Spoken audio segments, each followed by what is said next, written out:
Peace, fam. What's poppin' with y'all? What y'all been up to? What's been going on in your lives? You already know it's the third dimension around here, so we out here projecting, attracting, all types of stuff. Y'all, today I seen this video, and I seen this video when I was scrolling on YouTube today, y'all, and it was called The Strange World of Semen Retention. And I ain't watched it yet, but I was like, bruh, it really intrigued me because I was like, what's strange about the world of semen retention? And I'm really interested to know what this person's take is on it. I never seen this person's channel at all. It's called Beutto. I don't even know how to really say it. I think it's Buto. I don't know how to say it. Correct me if I'm wrong in the comments. But y'all, yeah, I'm finna react to this video. But let me know how y'all like this in the comments. Put your opinion in the comments, all that type of stuff. Like the video if you watch it through and stuff like that. Subscribe if you're not already a part of the family, all that type of stuff. But let's get into it. Wait. Yeah. When boxing legend Muhammad Ali was asked what the central part of his training was in the late 1970s, he said, "Central part is dodging the nightclubs and the parties and the girls, and being in the bed by yourself at 9 o'clock at night. You talk all that running and hitting the bags and jogging and vitamins you want. Dodging ladies is the main thing." Watching dozens of interviews with professional athletes, you noticed that dodging ladies is a recurring theme. You were all over the press for winning, but also you made a statement. And your statement was that you abstained from sex before the fight. How long did you abstain from sex? About 3 months. Damn! You abstain from sex before you working out? Or does it make no difference? To be honest with you, it makes a lot of difference. Really? Yeah, I keep as far away from it as I possibly can. The longer you abstain, you build strength, you build testosterone, energy, stamina, reaction time. Everything is just week by week, it just builds and builds and builds. This practice of sexual discipline is commonly referred to as semen retention. It takes various forms and extends far beyond the sporting world. When I was making pet sounds, I was going through a form of celibacy, which I'm going through now. How did your wife feel about the celibacy? It works out fine. We have an understanding and agreement. There's this whole wave of motherfuckers talking about not. No, that's what it'd be like that, because like you do have like a partner sometimes, and when you have a partner, you trying to do like something like semen retention, you got to be like, also you have to be consider your partner and like what they personal like needs is and what they want out of a partner and stuff like that. You know what I'm saying? Like, so it's like y'all being able to have an understanding with each other, and then you also being able to have a certain amount of compromise as well eventually, you know what I'm saying? Or like it depends, like, you know what I'm saying? It all depends on you, you know what I'm saying? You don't really have to compromise, but it's all about how much the person is worth for you, you know what I'm saying? Busting nuts. Kevin Gates talk about it. Joey Badass talk about it. Let's go back. Form of celibacy, which I'm going through now. How did your wife feel about the celibacy? It works out fine. We have an understanding and agreement. There's this whole wave of motherfuckers talking about not busting nuts.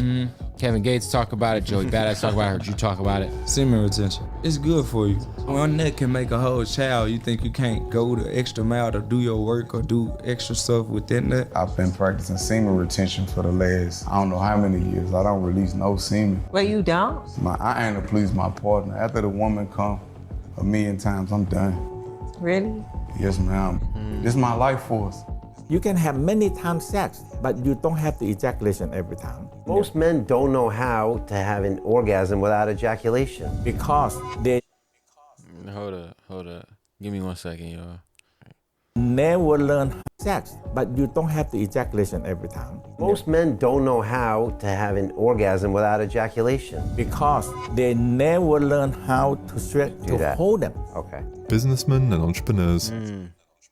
You know, I was learning about this in this book that I was reading. It was called the Mannyex, like sexual like balance book, and it was talking about the concept of you being able to like reach that state of consciousness of like an orgasm, and even like the euphoria, and even like have all the effects but not really releasing your semen. So that's actually an interesting thing that they bringing up in here. I thought they was going to be talking about something completely different, maybe having like a critique on semen retention, but it seemed like they mostly just being like looking at different people's ways of getting into it. I've been learning to hold them ever since Napoleon Hill insisted that the mastery of sexual energy was essential to wealth accumulation in his 1937 classic, Think and Grow Rich. The emotion of sex is the most powerful of all emotions.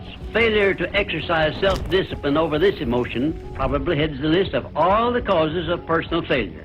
Most people have dismissed these ideas. I've traveled in some pretty successful circles in my time. You know, I've got friends that have run 8- and 9-figure businesses. They've had several exits. They've been very successful with those as well. Not one of them has ever attributed their success to retaining semen. But some, like Steve Jobs, have been significantly influenced by Hill's teachings. As crazy as it sounds to many people, the idea that men can control and redirect their sexual energies for financial, physical, and spiritual growth has survived for thousands of years. And in the internet age, semen retention is perhaps more widespread than ever. Today I learned, when men don't masturbate for 7 days, their testosterone levels increase by 45.7%. So went the title of a post submitted to Reddit's Today I Learned message board in June 2011. Sourced from a Chinese study published in 2003, the post went viral and led to a new subreddit, r/nofap, followed by a standalone website of the same name. The NoFap forum soon became a place where members encouraged and championed one another for their efforts to overcome their chronic addiction to X-rated content and self-stimulation.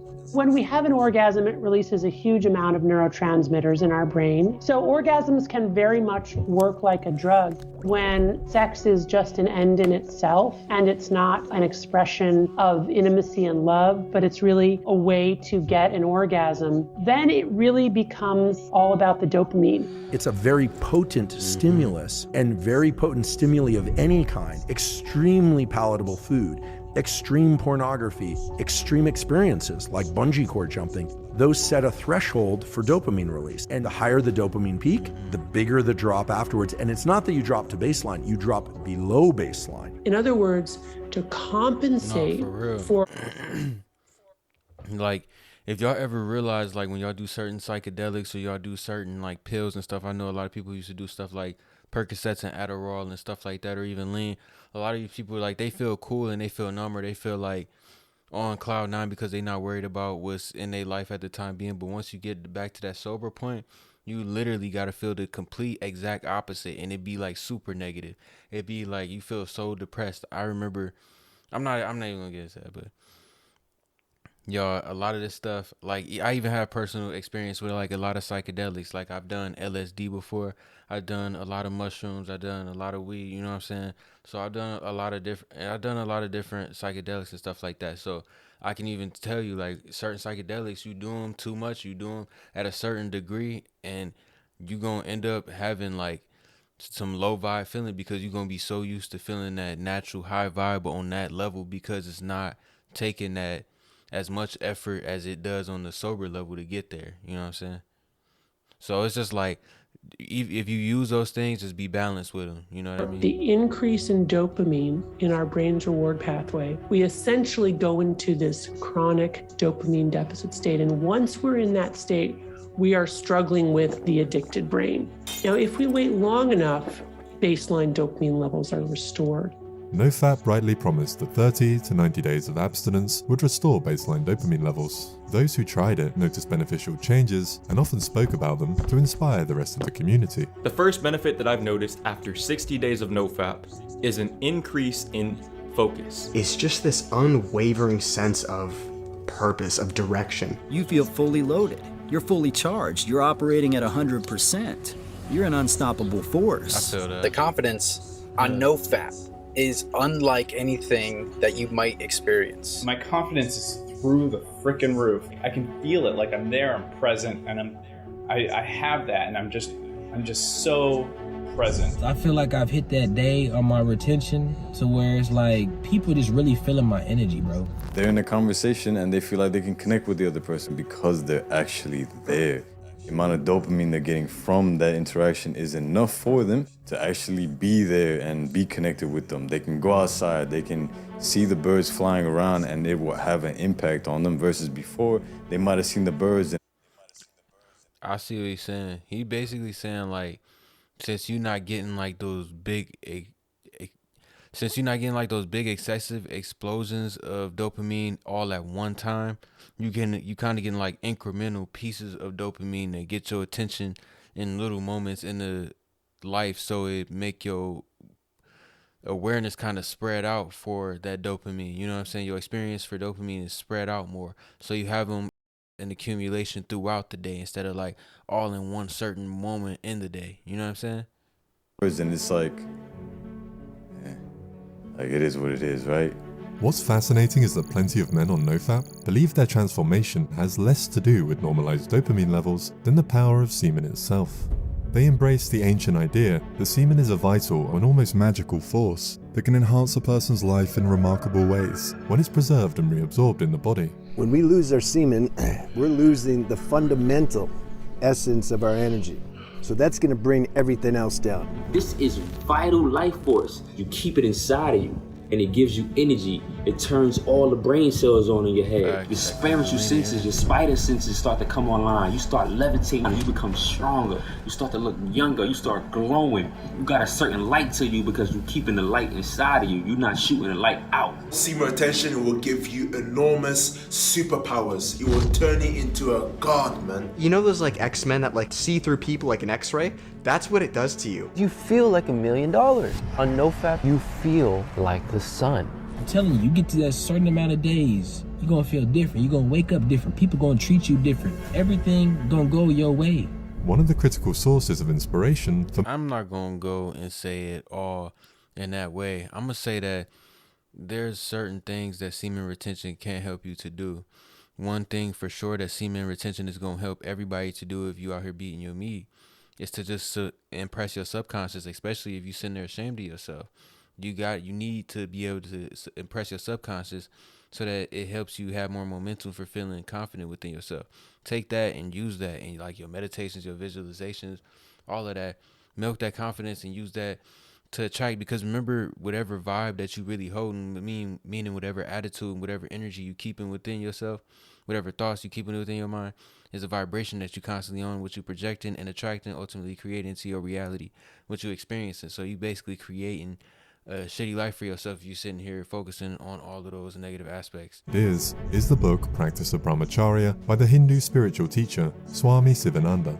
In it, Sivananda claims that one who has perfect control over sexual energy attains powers unobtainable by any other means. Semen is the real vitality in man, and so whenever the seminal secretions are conserved and thereby reabsorbed into the system, it goes towards enriching the blood and strengthening the brain. Semen retention gurus claim that this physiological process and the following improvements depend on transmutation or sublimation. The proper means of self-discipline of the emotion of sex is transmutation, the control and direction of this great emotional feeling toward the attainment of worthy purposes, such as the fulfillment of one's major purpose in life. The Mystery of Sex Transmutation, a chapter in Napoleon Hill's Think and Grow Rich, says that if the emotion of sex is not transmuted into some creative effort, it will find a less worthy outlet. The emotion of sex contains the secret of creative ability. When driven by this emotion, men become gifted with a superpower for action.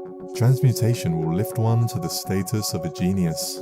If you want to rise to the level of genius, then semen retention is your path. If you practice NoFap for extended periods of time, if you retain your semen, if you retain your vital energy, you will have access to knowledge and insights that no other man can have.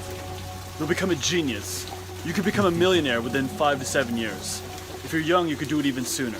Committed semen retainers defend the link between semen retention and genius by citing reported celibates of the past, like Nikola Tesla, Leonardo da Vinci, Ludwig van Beethoven, Immanuel Kant, Mahatma Gandhi, Henry David Thoreau, and Friedrich Nietzsche. But it's evident from the way most advocates of semen retention speak online that they're far less interested in expressing dormant genius than in maximizing their attractiveness to women.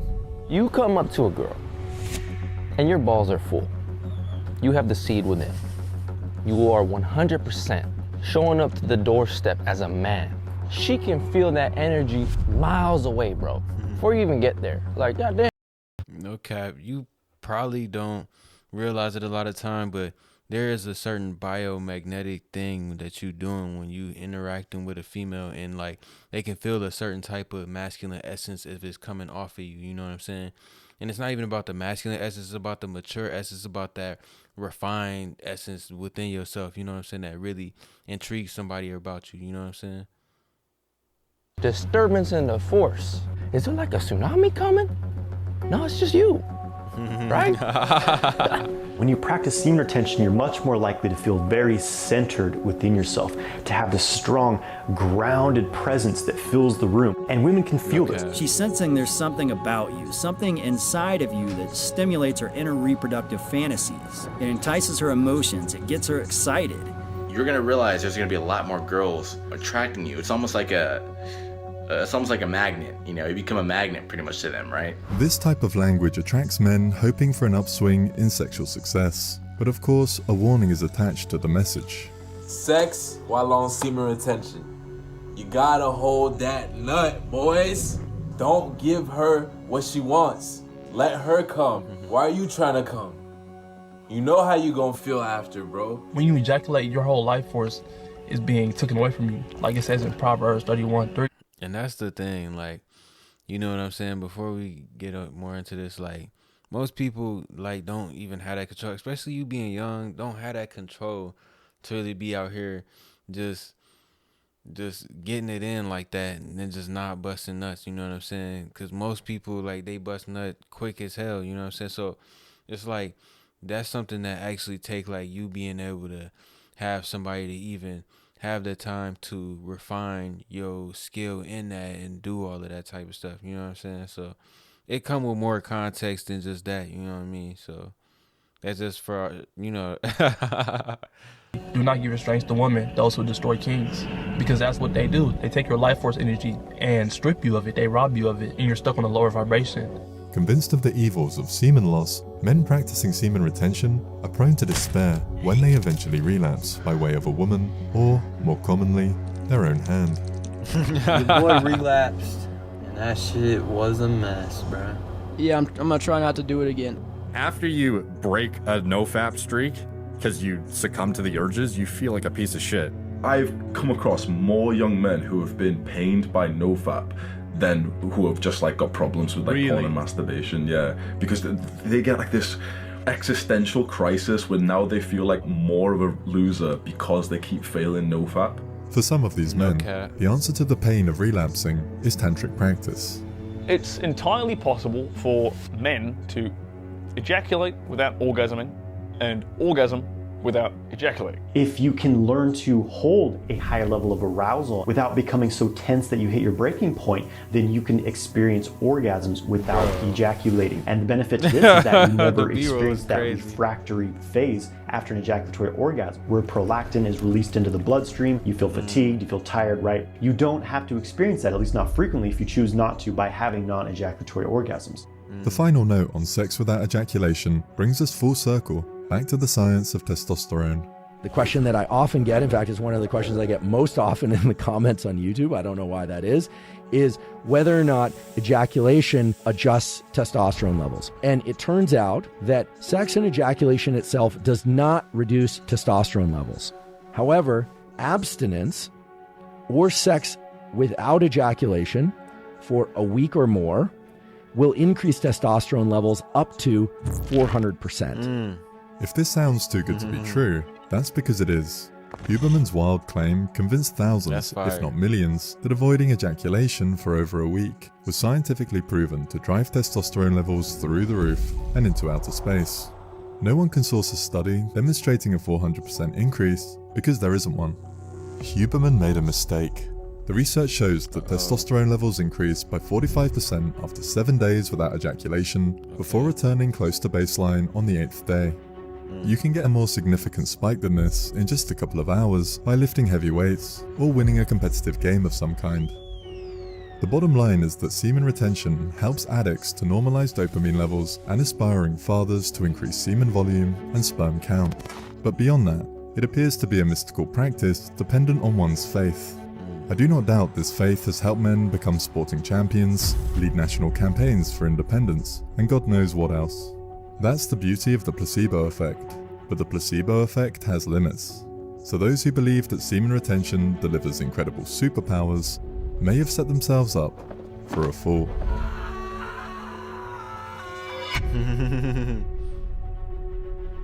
He not capping, but like, That's the thing. Like when you say something and people don't always mean it that way. People don't always mean like you literally gonna have superpowers. You're gonna be like Spider-Man. You're gonna be like Batman. You're gonna have fucking, you know what I'm saying? They not talking about that. They talking about like all of your senses are gonna be upgraded and stuff like that.